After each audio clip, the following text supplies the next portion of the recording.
ವೀಕ್ಷಕರೇ, ಅತ್ಯಾಚಾರಗೈದು ಬರ್ಬರವಾಗಿ ಅವಳ ಮರ್ಮಾಂಗಕ್ಕೆ ಮಣ್ಣು ತುಂಬಿಸಿ ಹರಿದು ಹಾಕಿದ ಅತ್ಯಾಚಾರಿ ಗುಳ್ಳೆನರಿಗಳ ಗುಂಪು ಎಷ್ಟು ಪ್ರಭಾವಿಗಳಂದ್ರೆ ನಮ್ಮ ಚಾನೆಲ್ಗಳು, ವಾಟ್ಸಪ್ ನಂಬರ್ಗಳು, ಫೇಸ್ಬುಕ್ ಪೇಜ್ಗಳನ್ನು ಮುಕ್ಕಿ ತಿಂದ್ರು. Aditya Kiran creations YouTube channel ಹೊಸ ಚಾನೆಲ್ಗಳ ಮುಖಾಂತರ ನಿರ್ಭಯವಾಗಿ ಸುದ್ದಿ ಪ್ರಸರಿಸುತ್ತಾ ಬರುತ್ತಿದ್ದು ನಿಮ್ಮೆಲ್ಲರ ಬೆಂಬಲವನ್ನು ಮುಂದೆಯೂ ಬಯಸುತ್ತೆ. ಬಂಧುಗಳೇ, ಚಂದಾದಾರರಾಗುವುದರ ಮುಖಾಂತರ ನಮ್ಮ ಚಾನೆಲ್ನ ಬೆಳವಣಿಗೆಯ ಹಾದಿಯಲ್ಲಿ ನಿಮ್ಮ ಸಹಕಾರವನ್ನು ಕೋರುತ್ತಿದೆ Aditya Kiran creations YouTube channel. Chinnayya ಏನೇನೋ ಮಾಸ್ಟರ್ ಪ್ಲಾನ್ ಮಾಡ್ತಾ ಆಚೆ ಅತ್ತೆ ಕಡೆ ಈಚೆ ಸೊಸೆ ಕಡೆ ಸೇರಿಕೊಳ್ಳುತ್ತಾ ಹಿಂದೂ ಸಮಾಜದ ತಲೆಕೆಡಿಸುವ ಭಯಾನಕ ಕೆಲಸ ಮಾಡಿಬಿಡ್ತಾನೆ. ಮಹೇಶ್ ಶೆಟ್ಟಿ ತಿಮರೋಡಿ ಅವರ ಸೌಜನ್ಯ ಅನ್ನುವಂತಹ ಹೆಣ್ಣು ಮಗುವಿನ ನ್ಯಾಯದ ಹೋರಾಟದ ದಾರಿ ತಪ್ಪಿಸುವ ಪ್ರಯತ್ನದಲ್ಲಿ ಪ್ರಭಾವಿಗಳ ಜೊತೆ ಕೈ ಜೋಡಿಸುವುದರ ಮೂಲಕ ಏನೇನೋ ಮಾಸ್ಟರ್ ಪ್ಲಾನ್ ಅನ್ನು ಮಾಡಿಬಿಡ್ತಾನೆ. ಅವನು ಮಾಡಿದ ಮಾಸ್ಟರ್ ಪ್ಲಾನ್ಗಳು ಅಷ್ಟ ಇಷ್ಟ.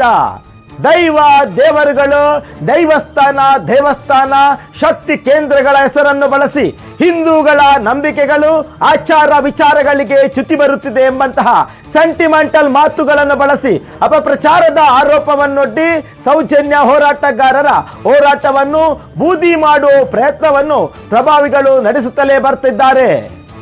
ಕಪ್ಪು ಹಣ ಕೇರಳದಿಂದ ಪೂರೈಕೆ ಎನ್ನುವಂತಹ ಅಪಪ್ರಚಾರದ ಮೂಲಕ ಬುರುಡೆ ಬಿಟ್ಟು ಅತ್ಯಾಚಾರಿ ಗ್ಯಾಂಗ್ ಆಡಿದ ಆಟ ಅಷ್ಟ ಇಷ್ಟ. ಬಂಧುಗಳೇ, ಈಗ 200 ಕೋಟಿ ದೇವಸ್ಥಾನದ ವಿರುದ್ಧ ಷಡ್ಯಂತ್ರ. ಕರ್ನಾಟಕ ಹೈಕೋರ್ಟ್ನಲ್ಲಿ ಚಿನ್ನಯ್ಯ ಸಲ್ಲಿಸಿದ್ದ ಅರ್ಜಿ ವಜಾ ಆಗುವುದರ ಮುಖಾಂತರ ಅತ್ಯಾಚಾರಿಗಳಿಗೆ ಭಾರಿ ಮುಖಭಂಗವಾಗಿದೆ.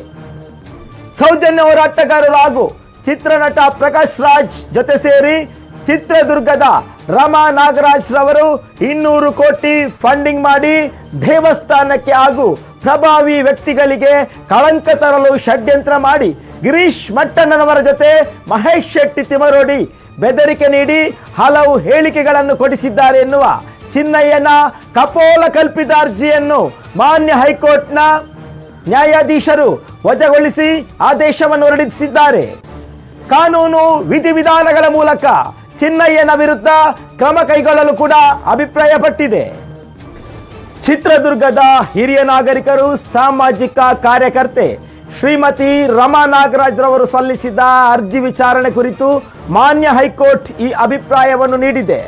ಪ್ರಕರಣದ ತನಿಖೆ ನಡೆಸುತ್ತಿರುವಂತಹ SIT ಕೂಡ ಚಿನ್ನಯ್ಯನ ಆರೋಪಗಳಿಗೆ ವಿರೋಧ ವ್ಯಕ್ತಪಡಿಸುತ್ತಾ ನಮ್ಮ ತನಿಖೆಯನ್ನು ನಾವು ಮಾಡಿದ್ದೇವೆ, ವರದಿಯನ್ನು ಸಲ್ಲಿಸಿದ್ದೇವೆ ಎಂಬುದಾಗಿ ತಿಳಿಸಿದ್ದಾರೆ. ಸಾಮಾಜಿಕ ಹೋರಾಟವನ್ನು ಹತ್ತಿಕ್ಕಲು, ಹೋರಾಟಗಾರರನ್ನು ಎದುರಿಸಲು, ವಸೂಲಿ ಮಾಡಲು ಕೆಲವು ಪಟ್ಟಭದ್ರ ಹಿತಾಸಕ್ತಿಗಳಿಂದ ಈ ರೀತಿಯ ನ್ಯಾಯಾಂಗ ವ್ಯವಸ್ಥೆ ದುರುಪಯೋಗ ಮಾಡಿಕೊಳ್ಳಲಾಗುತ್ತಿದೆ ಎಂದು ನೊಂದ ಅರ್ಜಿದಾರರಾದ ಶ್ರೀಮತಿ ರಮಾ ನಾಗರಾಜ್ ಪರ ಹಿರಿಯ ನ್ಯಾಯವಾದಿ ದೆಹಲಿಯ ವೃಂದಾ ಗ್ರೋವರ್ ಮತ್ತು ಸಹ ನ್ಯಾಯವಾದಿ ನಿತಿನ್, ಖ್ಯಾತ ನ್ಯಾಯವಾದಿಗಳಾದಂಥ ಶ್ರೀ ಬಾಲನ್ ಅವರ ನ್ಯಾಯವಾದಿ ತಂಡ ಜಯಂತ್ ಟಿ ರವರ ಪರವಾಗಿ ಪರಿಣಾಮಕಾರಿಯಾದಂತಹ ವಾದವನ್ನು ಮಂಡಿಸಿತ್ತು.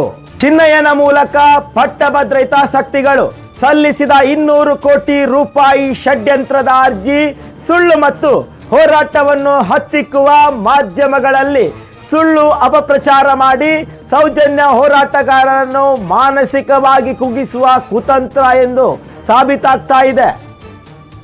ಚಿನ್ನಯ್ಯನ ಪರ ಇಷ್ಟು ದೊಡ್ಡ ಹಿರಿಯ ವಕೀಲರ ನೇಮಕ ಮಾಡಿರುವ ವ್ಯಕ್ತಿಗಳಾದರೂ ಯಾರು ಹಾಗೂ ಪ್ರಭಾವಿ ವ್ಯಕ್ತಿಗಳ ಪರ ವಕೀಲರು ಅರ್ಜಿ ಸಲ್ಲಿಸಲು ಯಾಕೆ ಬಂದ್ರು? ಚಿನ್ನಯ್ಯ ತಿಮರೋಡಿ ಅವರ ಹೋರಾಟಕ್ಕೆ ಹಾಗಾದ್ರೆ ಉಲ್ಟ ಹೊಡೆದಿದ್ದು ಯಾಕೆ ಎಂಬುದೇ ತರ್ಕಕ್ಕೆ ನಿಲುಕದಂತಹ ಪ್ರಶ್ನೆ. ಏನೇ ಆಗಲಿ, ಸೌಜನ್ಯಲಂತಹ ಅತ್ಯಾಚಾರವಾಗಿ ಕೊಲೆಯಾದಂತಹ ಹೆಣ್ಣು ಮಗಳಿಗೆ ಆದಷ್ಟು ಬೇಗ ನ್ಯಾಯಾಂಗ ವ್ಯವಸ್ಥೆಯಲ್ಲಿ ನ್ಯಾಯ ಸಿಗಲಿ ಎನ್ನುತ್ತಾ ಆದಿತ್ಯ ಕಿರಣ್ ಕ್ರಿಯೇಷನ್ಸ್